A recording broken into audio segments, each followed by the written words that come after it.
Nathalie Atlan-Landaburu, bonjour. Bonjour. Bienvenue sur le plateau de Questions RH. Vous êtes chef de projet à l'Observatoire de la vie au travail. Oui. Les résultats 2010 de votre étude sur l'environnement au travail montrent une montée assez significative du stress des salariés.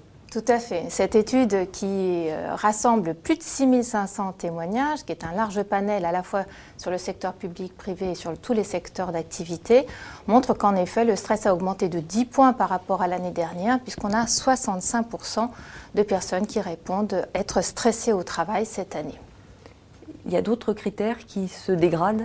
Tout à fait. Il y a des critères comme la perception de la gouvernance sociale qui est négatif et qui est de plus de 60%, donc 6 salariés sur 10 contre 58 l'année dernière. Et d'autres critères aussi comme la perception de la qualité managériale et plutôt sur les procédures, les process managériaux que sur le leadership qui lui pourtant est assez bien perçu. Alors, pour autant, les salariés ne se sentent pas malheureux au travail. Ils sont contents d'aller travailler, ils ont même un bon moral au travail, mais c'est plus les conditions dans lesquelles ils doivent évoluer qui ne les satisfont plus. Tout à fait. Cela peut paraître paradoxal à première vue et finalement, on comprend assez bien que c'est parce que justement les salariés sont très impliqués, 74% sont très impliqués, 67% donnent des mots positifs pour parler de leur travail et c'est parce que leurs attentes sont très fortes que justement ils déplorent les conditions d'exercice de ce travail. Qui, elles, sont moins favorables. Elles sont moins favorables et qui, justement, reprennent le manque de visibilité de la gouvernance sociale ou des processus de management qui ne sont pas adaptés au fonctionnement humain. Alors, justement, pour améliorer la situation, vous mettez en avant plusieurs leviers. Tout à fait. Par exemple, améliorer le management de proximité ou alors développer ce que vous appelez les postes biocompatibles, c'est-à-dire qui permet de donner plus d'autonomie aux collaborateurs. Alors, les entreprises, est-ce qu'elles ont conscience aujourd'hui de cette urgence ? Alors, les entreprises ont tout à fait conscience, depuis un certain nombre d'années, de l'importance du stress. Aujourd'hui, Xavier Darcos a demandé aux entreprises de plus de 1000 salariés d'entamer des négociations sur le stress, donc elles sont de toute façon conscientes par la loi. Mais aujourd'hui, on voit une évolution dans cette prise de conscience. On a cru longtemps que c'était les collaborateurs qui étaient stressés et que l'on devait accompagner. Ensuite, on s'est posé la question sur le management, donc on a mis en place un certain nombre de formations vis-à-vis des managers.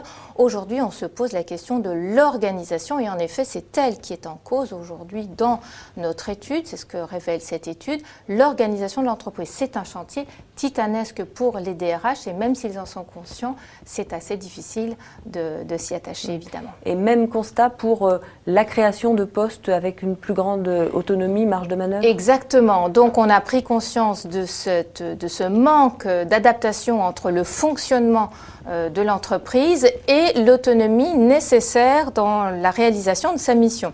Donc, mettre en relation la responsabilité avec l'autonomie du poste de travail et qui est absolument nécessaire. Alors, dans votre étude, la grande gagnante, c'est la TPE. Finalement, les collaborateurs plébiscitent l'organisation des TPE plus que celle des grandes entreprises où ils sont sans doute très anonyme.